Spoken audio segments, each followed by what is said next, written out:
the kingdom. Only by being made holy can we step into the temple not made by human hands. This temple is pure light, and so the one who enters it must be as well. That's the way that I see it. And so now, real quick here, I'm going to go to my other tab, and 1 John chapter 1 tells us something super duper important.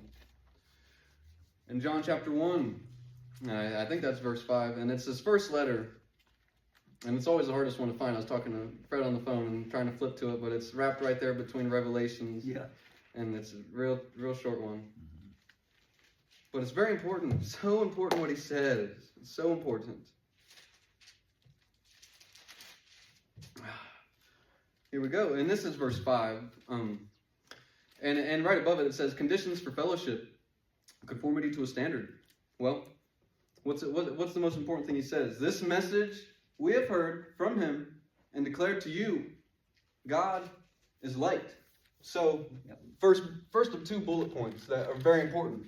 God is light. And so, I'll read further. The message that we have heard from him and declared to you, God is light, and in him no darkness. None. If we claim to have fellowship, and yet do not follow the way, we walk in darkness, lying, and not living out his truth. And then in Colossians, this is Apostle Paul, right? He wrote that letter? Yep. I wrote this down a little bit more modern day, but it gives us the second bullet point. And it doesn't take away or add anything to what he's saying. It's just more modern terms, as a young man might say it. The mystery has been kept in the dark for a long time, but now it is out in the open. God wanted everyone to know this rich and glorious secret. Oh, yeah. Inside and out. Yep. Regardless of their religion, regardless of their background. The mystery, in a nutshell, is Christ in you.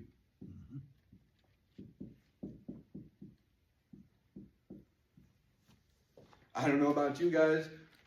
That's some heavy stuff that he's saying. Yeah, and it's very important. Yeah. It's very important. To ignore it is to ignore what Jesus died on the cross for, in my opinion. I know opinions mean nothing here. And it's that simple. We preach Christ, warning people not to add to the message. We teach in a spirit of profound common sense. So that we can bring each person to maturity. To be basic is to be mature. Christ. No more, no less. And that's the mission that he's put me on. Day after day, year after year. I'm cultivating the message of a fundamental strike.